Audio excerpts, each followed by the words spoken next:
Olá, tudo bem? Hoje a gente vai estudar a estrutura e a formação de palavras a partir de dois processos que existem dentro do universo da língua portuguesa: a composição e a derivação. Esses processos nos auxiliam a compreender de que modo é possível a gente construir diferentes palavras por meio de diferentes recursos. Quando você olhar no seu livro de português, você vai perceber que esse estudo ele é bem amplo, porque ele começa lá naquelas categorias de raiz, radical, afixos. Você pode encontrar isso melhor na aula sobre estrutura e formação de palavras. A gente vai focar hoje nesses dois processos, que são muito comuns, muito naturais ao uso humano da linguagem, e a gente precisa compreender as distinções entre cada um deles. Vamos começar pelo processo de composição. A gente vê essas letras embaralhadas, né? Parece que não há uma lógica para esses pedacinhos de palavras se relacionarem na língua, mas há sim, viu? A gente vai perceber que alguns processos seguem algumas regras e que no meio desses processos, alguns elementos mórficos, alguns elementos que constituem o vocábulo vão acabar sendo alterados a favor do significado. Lembra que a palavra precisa atingir o significado. Então vamos pensar aqui que as palavras são formadas pela junção de outras palavras ou radicais, ou seja, no processo de composição, a gente vai encontrar pedacinhos de palavras ou novas palavras que são formadas a partir de outra. O processo de composição ele é dividido em dois. Existe o processo de aglutinação e o de justaposição. Esses nomes são novos para você, podem ser um pouco estranhos, então vamos entender cada um deles. O processo de aglutinação acontece quando duas palavras, dois elementos se unem para formar essa palavra e algum pedacinho ou alguma palavra sai perdendo, ou seja, vai perder um som, vai perder alguma letra, vai acontecer algum tipo de prejuízo em uma das duas partes, porque na aglutinação as coisas se misturam, se combinam. No caso da justaposição, esse processo acontece o inverso. As unidades de significado são mantidas de cada palavra e essa união pode acontecer sem prejuízo fonético, estrutural ou léxico. Vamos entender melhor com um exemplo? Olha só. Lembra que quando a gente aprendeu a estrutura e formação de palavras, a gente utilizou alguns objetos para compreender melhor essa estrutura? Então vamos pensar no caso da aglutinação, que eu tenho duas palavras, vamos imaginar que cada um desses bloquinhos aqui representa uma palavra. Eu tenho duas palavras que se unem para formar uma nova palavra. Então eu tenho um processo que dá uma liga, que faz um processo aqui de combinação, de ligação, para formar então um novo vocabulário. Há então uma perda, um prejuízo para que essa união aconteça. Perceba que as duas partes se uniram e foram unificadas para formar um novo vocabulário, um novo vocábulo na língua. Já no processo de justaposição, eu vou ter diferentes elementos, diferentes palavras. Essas palavras, imagina que cada um desses blocos aqui representa uma palavra. Então essas palavras se unem. Com essa união, eu posso realizar essa união por meio de um hífen, por meio de uma acréscimo, aquele famoso tracinho que a gente vai chamar de hífen, claro, né, que a gente vai aprender o uso correto dele. Esse tracinho pode unir essas duas palavras, mas a unidade temática, a unidade de significado delas é respeitada, é mantida. Então, na justaposição, há apenas um encontro. Esse encontro não gera prejuízo para nenhuma das palavras. Por isso que esse encontro pode ser marcado com ou sem o hífen, ok? Vamos ver alguns exemplos para compreender melhor esses conceitos? Olha só a palavra planalto. Essa é a palavra planalto, como a gente reconhece aí na língua. A palavra planalto foi formada a partir da junção de duas outras palavras, plano e alto. Essa junção, quando ela aconteceu, houve um prejuízo para a palavra plano. Essa palavra perdeu sua letra final para que essa união fosse relacionada. Então, ao invés de virar plano alto, virou planalto. Por isso que a gente chama esse processo de aglutinação, uma combinação, uma mistura de duas palavras que formaram outra. Nós temos aqui um caso clássico na língua portuguesa, em boa hora, que no passado era assim que a gente usava essa expressão. Hoje a gente usa a expressão embora. Então todas essas palavras se uniram e nessa junção, por uma aproximação fonética, essa junção vai acontecer por uma questão da letra, por uma questão do som, ou seja, a gente está sempre indo pela lei do menor esforço, ou seja, a gente está sempre tentando tornar as palavras e as construções vocabulares fáceis. Nesse caso, a junção aqui foi favorecida pelo som, pelo fato de o H ser mudo, pelo fato de haver uma aproximação aqui de semelhança que permitiu a criação da palavra embora. Existe também o processo, como a gente viu, de justaposição, e esse é bem fácil de ser visualizado. Perceba, eu tenho aqui o processo de formação da palavra passatempo. Essa palavra passatempo foi formada por meio da união da palavra passa com a palavra tempo. Eu não precisei fazer nenhum tipo de processo que prejudicasse a formação dessas palavras, ou seja, a junção delas, a realização da palavra passatempo veio pela junção de duas outras que unificadas, justapostas, formaram a palavra passatempo. Processo semelhante ao que acontece aqui com a palavra guarda-chuva, ou seja, perceba que quando eu fiz essa união por meio do hífen, eu mantive a unidade, eu mantive as propriedades das duas palavras. Então, quando eu faço algum tipo de alteração, de combinação com perda fonética ou perda de alguma letra, a gente chama de aglutinação. Quando essa perda não acontece, quando as palavras simplesmente se unem, a gente chama isso de justaposição. As palavras estão justapostas.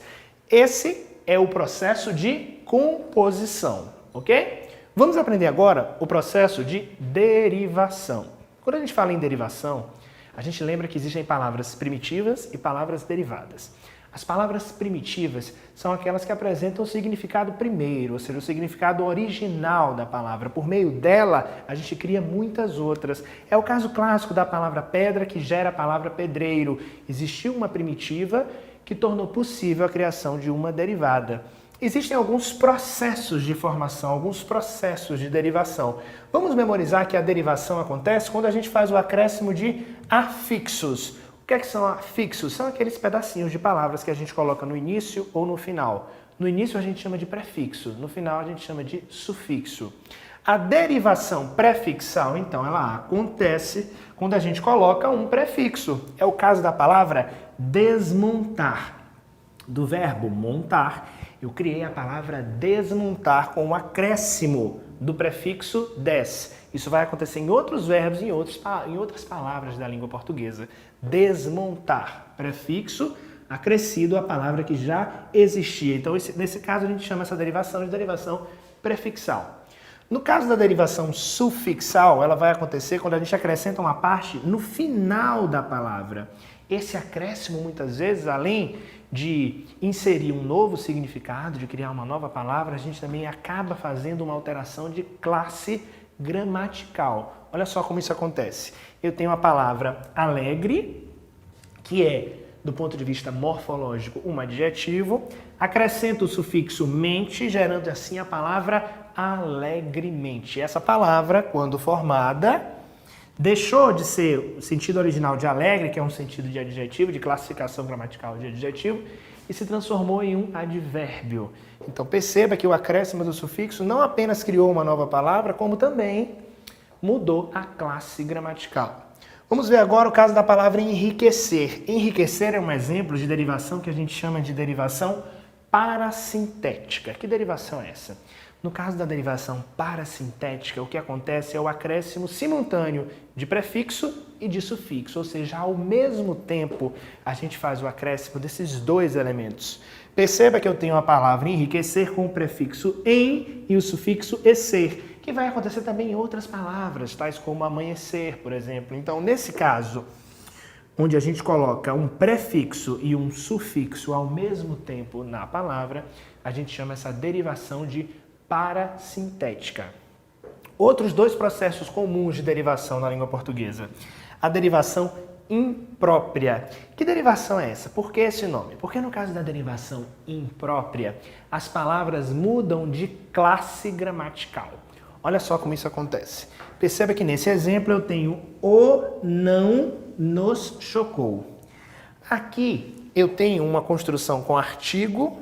O não, se a gente for para aquelas classificações estáticas, aquelas classificações morfológicas que às vezes a gente tenta agrupar, mas nem sempre é tão simples, a gente vai dizer que o não é o quê? É um advérbio de negação. Só que nesse caso, a palavra não ganhou o artigo antes, acontece aqui um processo que a gente chama de substantivação, ou seja, o artigo transformou a palavra seguinte em um substantivo, porque aqui eu estou falando do não, da ação de dizer não. O não nos chocou, aquela atitude, o fato de alguém dizer não. Nesse caso, não deixou de ser advérbio e virou um substantivo. Então perceba que nesse caso a gente tem uma mudança de classe gramatical. É um tipo de derivação que a gente chama de imprópria. Quando eu digo, por exemplo, que o belo será estudado neste semestre, ou seja, o conceito de belo. Belo é um adjetivo e nesse caso, quando eu acrescento o artigo, eu substantivo a palavra seguinte, eu estou usando nesse caso o belo, que originalmente é um adjetivo, como um substantivo. Esse também é um caso de derivação imprópria. Vamos ver agora a derivação regressiva. Que nome é esse? O que é isso? O que acontece nesse processo? Acontece, de fato, uma regressão, ou seja, um verbo de ação, geralmente, ele acaba originando outra palavra, geralmente um substantivo. Então, quando esses verbos de ação geram substantivos, a gente diz que esse processo é um processo de derivação regressiva. Por exemplo, a palavra trabalho, o substantivo trabalho, deriva do verbo trabalhar. A palavra beijo deriva do verbo beijar. Então, nesse caso, que há uma alteração, há um processo de regressão de um verbo originando um substantivo, a gente chama de derivação regressiva. É importante que você entenda a distinção entre esses processos para acabar não confundindo ambos.